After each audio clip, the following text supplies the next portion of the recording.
অর্থাৎ বাংলাতে বলছে ঘর্ষণ।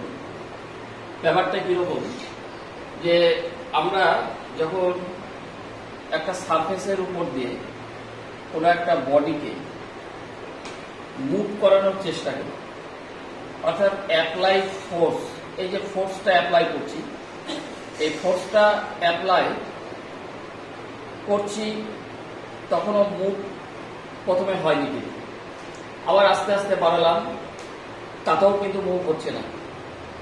আমি এখানে একটা ছোট বস্তু ধরেছি, ভারী বস্তুর ক্ষেত্রে ধীরে ধীরে অ্যাপ্লাইড ফোর্সটা বাড়াচ্ছি, তাহলে মুভ হচ্ছে না। এই যে কেন হচ্ছে না, অর্থাৎ ওর বিরুদ্ধে কে বাধা দিচ্ছে, সেটা হচ্ছে ইন্টারলকিং প্রপার্টি।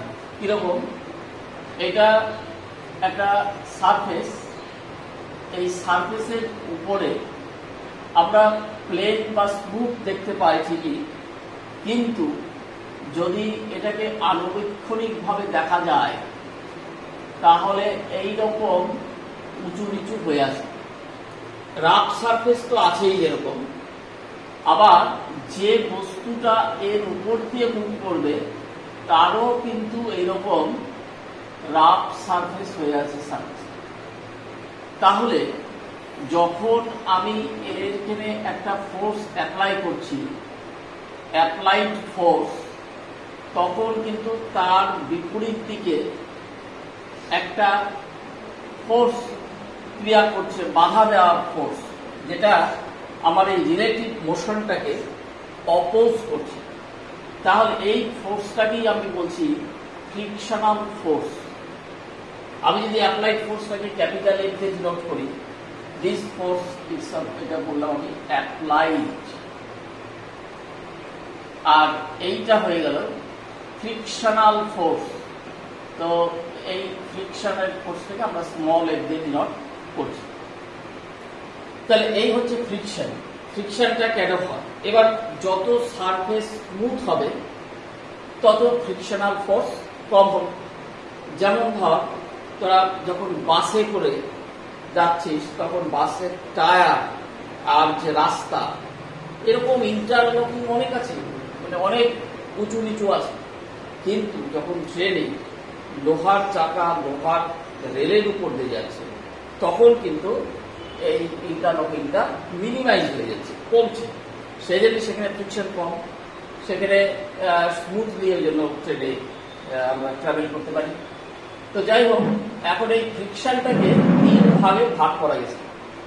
একটা হলো স্ট্যাটিক ফ্রিকশন, একটা হলো লিমিটিং ফ্রিকশন, আর একটা কাইনেটিক ফ্রিকশন। আমি এই তিনটে স্টেজটাকে বোঝানোর চেষ্টা করছি। স্ট্যাটিক ফ্রিকশন মানে বডিটা কিন্তু রেস্টে আছে, কিন্তু ফোর্স যদি আমি অ্যাপ্লাই না করি তাহলে কিন্তু ফ্রিকশনাল ফোর্স আসবে না।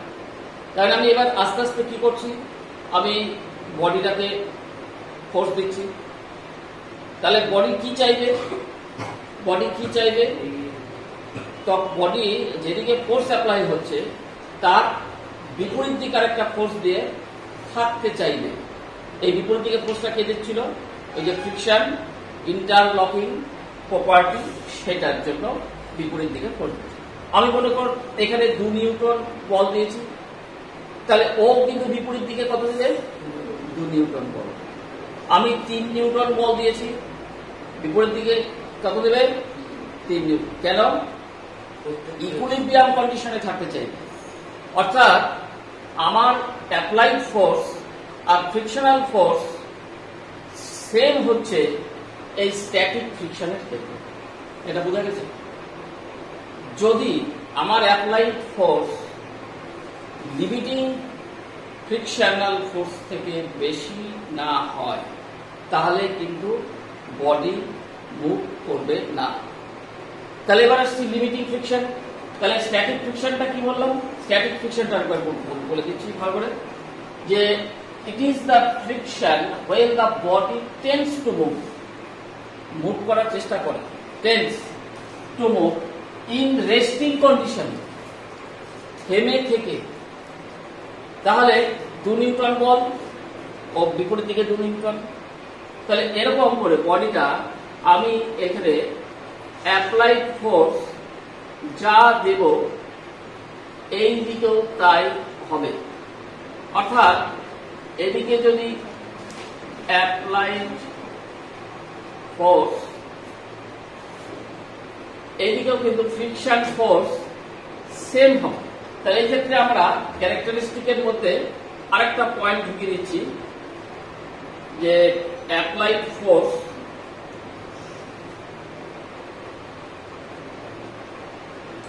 is equal to frictional force।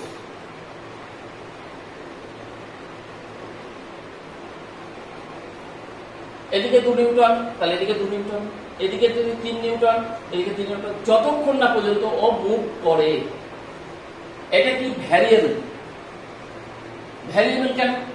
যে আমি যতটা ফোর্স আস্তে আস্তে বাড়াচ্ছি ফ্রিকশনাল পিছনের দিকে, সেই ফোর্সটা আস্তে আস্তে বাড়ছে। তো স্ট্যাটিক ফ্রিকশন বলে এটাকে আমি এস দিয়ে ডিনোট করলাম। তাহলে এটা হচ্ছে কি সেলফ অ্যাডজাস্টিং, মানে নিজে নিজে অ্যাডজাস্ট হয়ে যাচ্ছে। 3 নিউটন দিয়েছি, পিছন দিকে 3 নিউটন, যাতে ও রেস্টে থাকে।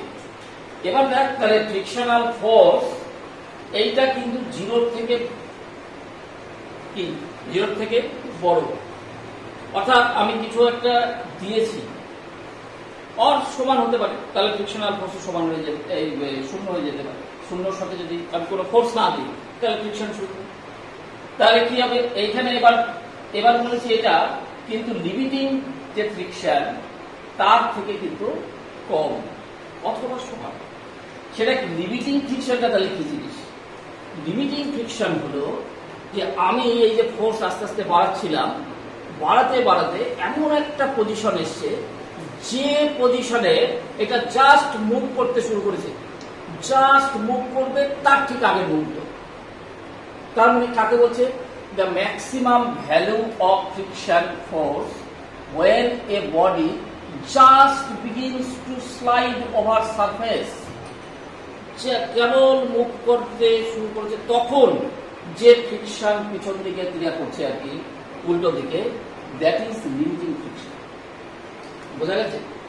তাহলে স্ট্যাটিক ফ্রিকশন আর লিমিটিং ফ্রিকশনের তফাৎটা, স্ট্যাটিক ফ্রিকশন হচ্ছে ভ্যারিয়েবল, যতক্ষণ মানে বডিটা রেস্টে আছে কিন্তু আমি ফোর্স বাড়িয়ে যাচ্ছি মুভ করার চেষ্টা। আমি কি করছি?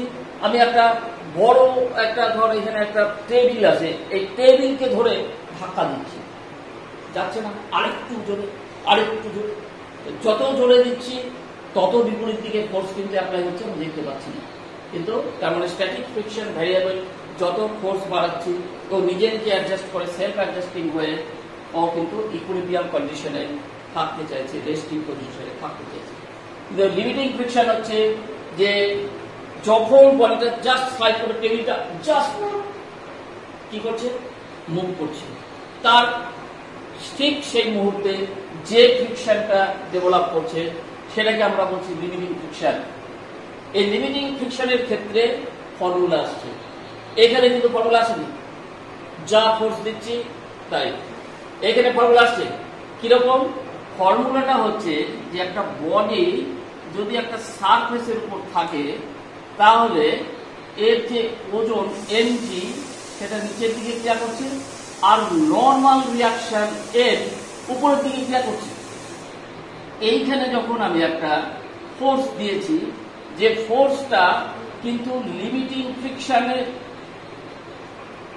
মানে উপক্রম হয়েছে, মুভ করতে উপক্রম হয়েছে, স্লাইড করতে উপক্রম হয়েছে সেই ফোর্স, তখন কিন্তু এর বিপরীত দিকে যে ফ্রিকশনাল ফোর্স ক্রিয়া করছে দ্যাট ইজ এফএল।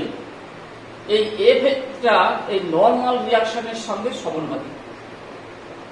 তাহলে এটাকে আমরা লিখতে পারি এফ ইকুয়াল টু একটা কনস্ট্যান্ট আনতে হয়, এই কনস্ট্যান্টটাকে বলা হয় মিউ এস এন।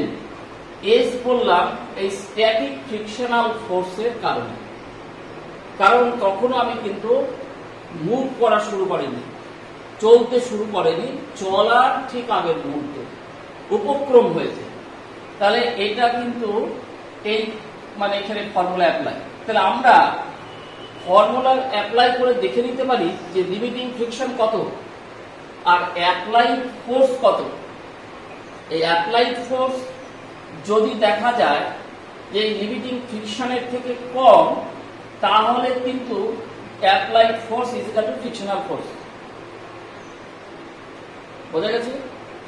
যখন এই লিমিটিং ফ্রিকশনটা আমরা যদি মিউ এসটা দিয়ে দেয়, মিউ এসটা কি? মিউ হচ্ছে কোএফিশিয়েন্ট অফ ফ্রিকশনাল ফোর্স, এবং সেটা কিন্তু ডিপেন্ডস করে সারফেসের মেটেরিয়াল, যেমন এটা কাঠ, এটা স্টিল, এর উপর দিয়ে আবার এইটা কিন্তু একটা বডি, তার মেটেরিয়াল আলাদা।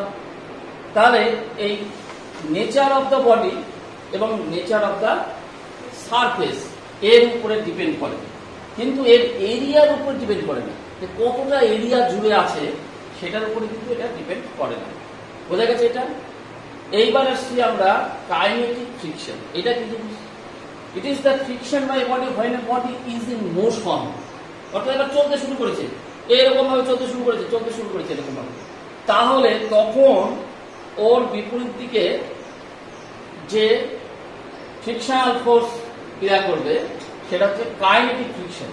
এই কাইনেটিক ফ্রিকশনের ক্ষেত্রেও কিন্তু সেই ফর্মুলাটা প্রযোজ্য, যেটা লিমিটিং ফ্রিকশনের ক্ষেত্রে প্রযোজ্য সেটা কিন্তু কাইনেটিক ফ্রিকশনের ক্ষেত্রেও প্রযোজ্য। তাহলে এখানে যদি আমি এফ দিই, কাইনেটিক ফ্রিকশন এই দিকে ক্রিয়া করছে বিপরীত দিকে, it is also various to the normal reaction. তাহলে এইখানে যদি আমরা এখন ওর এটাকে ইজিক্যাল টু করতে চাই, তখন একটা কিন্তু কনস্ট্যান্ট আনতে হয়, এটাকে বলছে মিউ কে। এই মিউ কে যদি দিয়ে দেয় তাহলে বুঝতে হবে যে এটা কিন্তু কাইনেটিক ফ্রিকশন।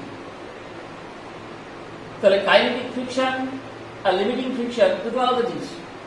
লিমিটিং ফ্রিকশনে কোএফিশিয়েন্ট অফ ফ্রিকশনাল ফোর্স আমরা মিউ এস ব্যবহার করছি, আর এখানে কিন্তু মিউ কে ব্যবহার করছি। অপোজিট রিলেটিভ মোশন, অর্থাৎ রিলেটিভ যে মোশনটার বিপরীত দিকে ক্রিয়া করে, ও গড়িয়ে যাচ্ছে ঠিকই বা মুভ করছে ঠিকই, কিন্তু ওর বিপরীত দিকে সবসময় ফ্রিকশনাল ফোর্স ক্রিয়া করছে, এবং সেটা কিন্তু কনস্ট্যান্ট আর ডিপেন্ডস অন সারফেস, সারফেসের উপর এটা নির্ভর করে। তাহলে বোঝা গেল তিনটে ফ্রিকশন, একটা হলো static friction, limiting friction and kinetic friction. তাহলে আজকের এইটুকুই, আবার আমরা নেক্সট একটা টপিকস নিয়ে ফিরে আসছি নেক্সট ক্লাসে।